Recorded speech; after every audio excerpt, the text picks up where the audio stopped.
Hey there, dear After Ellen viewers, and welcome to this week's episode of Dana Does It with Glee. This week, everybody got naked. The episode really focuses a lot on body issues, which is very, very common and does happen to men and women. What frustrated me was that it took to this episode to deal with body issues in a real significant way. Meanwhile, Marley over here is passing out on stage, and all anyone can say is, "Boo, you suck." Yeah, double standards much, Glee. That being said, however, Sam's scenes dealing with his feelings about his body and really his insecurities about himself as a person were really touching and really well done. Inside every one of us is a desire to be liked. And Sam's terrified that if he's not something, if he's not somebody, that he won't be liked, that no one will appreciate or love him. And that struggle happens to all of us. And Sam is lucky to have a friend like Blaine who wants to make sure he knows how important he is. Crush aside, that's not Blaine's motive in trying to cheer Sam up and making him the video. It was all about saying, "Buddy, I love you and I appreciate you and I want you to see you in a way that I see you," which is wonderful. And really, a New Directions men's calendar, is that even legal? They're like 15 years old. I don't think that's legal. Maybe in Ohio. I don't know. I'm from Michigan. Brittany gets a near perfect score on the SATs by drawing a penis. I don't know, that seems like a kind of thinly veiled thing against lesbian bloggers again. Or I could be reading into that. Yeah, I think I'm reading into that.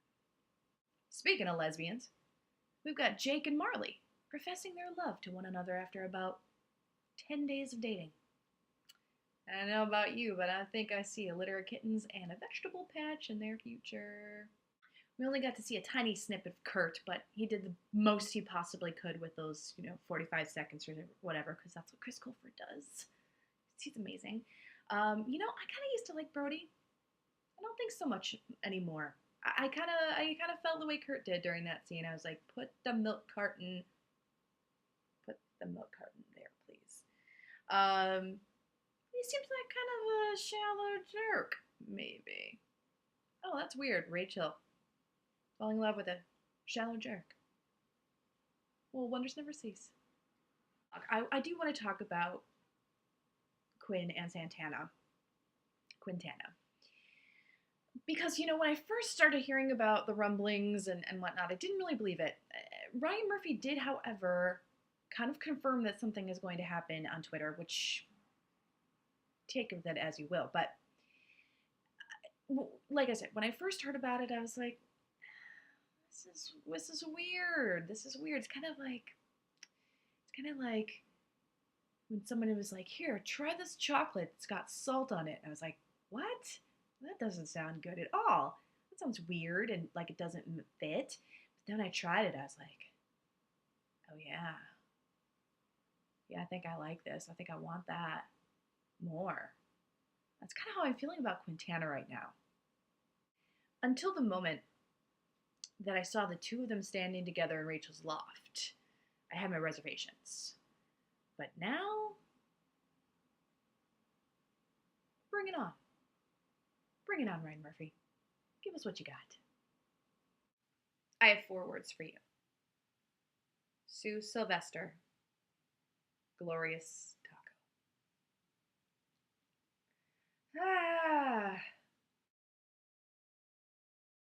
Glee gives us the mashup we never asked for with Nelly's "It's Getting Hot in Here" and "Angel in the Centerfold" by the J. Giles Band. This was the least erotic workout video I've ever watched. But then again, I don't necessarily think they were trying to appeal to my demographic. Although I'm sure there were quite a few happy Glee fans, with all the shirtlessness and thrusting and pumping of muscle and whatever. Cord does a nice job with the song. It's fun, it's goofy, it's fluff. I mean, sometimes Glee just has to have a fluff number, and this was this week's fluff number. We get a really nice little duet between Marley and Jake, A Thousand Years, which I have to confess I always thought was Taylor Swift written for the Hunger Games, but it turns out it's Christina Perri written for Twilight. I am so embarrassed, you guys. Anyway, some really nice, subtle acting choices in this piece. Marley sounds amazing. This is the perfect kind of song for her voice type. I even didn't really mind Jake. He's really great with ballad singing. Once he gets out of that, his stylistically his voice is kind of more classical. So once he gets into something else like pop or rock or something, his voice doesn't ring quite as true.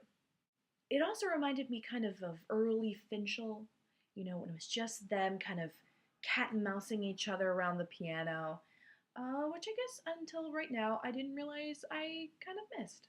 In a moment of meta madness, we get Rachel Berry with Rachel Berry singing Torn by Natalie Imbruglia.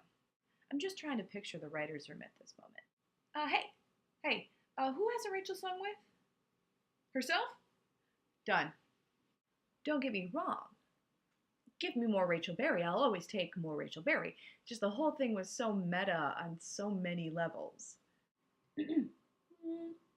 Me.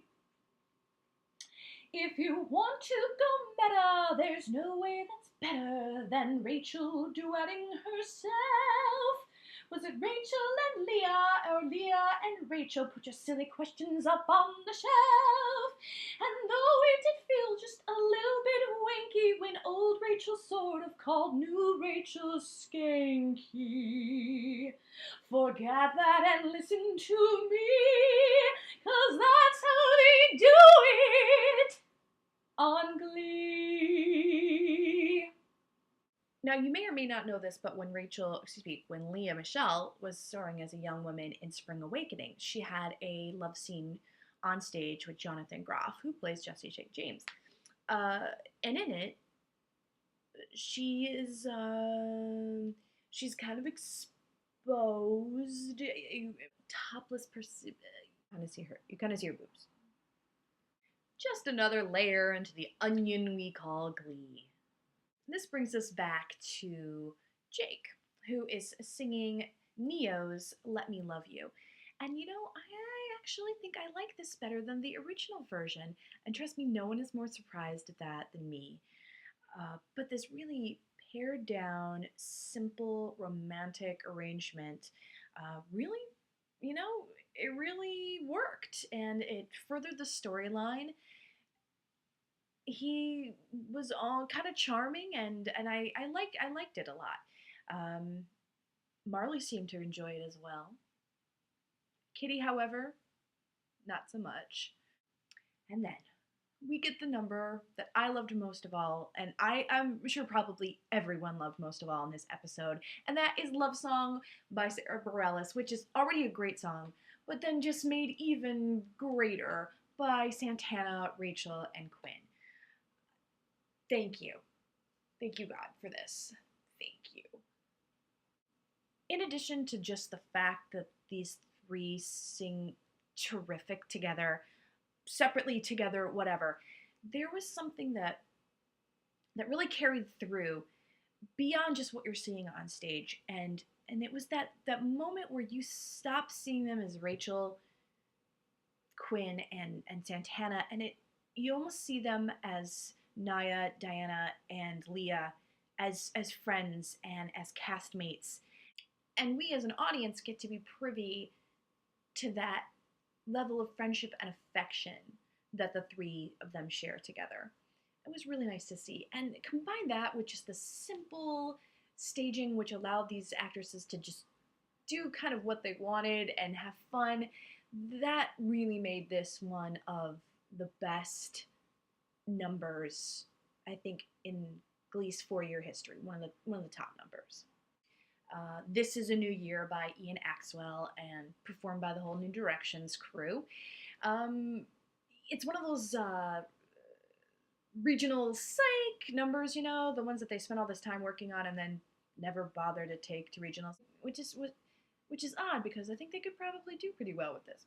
Anyway, a lot of fun. Good opportunities to showcase Blaine and a few of the other new directions. We get to see some really cute couplings, not romantic necessarily, but some great singing couplings. My favorite being Ryder and Unique. Gosh darn Unique, I just love you so much. I love when they just did that whole like crisscross thing and Unique came like barreling down, just sang her heart out. It's moments like that that I smile and I'm like, oh, that's right, I love Glee. All right. So I have a theory. No, no, not that one. That's another show. I only wish. Here's my theory. Glee is like Gremlins. In the first 2 seasons, Glee is an adorable mogwai. Sweet, genuine, sings pretty little songs. Season 3, somebody got it wet. And while at its core it was still this adorable mogwai that we loved, there's just a lot more to deal with, and it got a little overwhelming at times.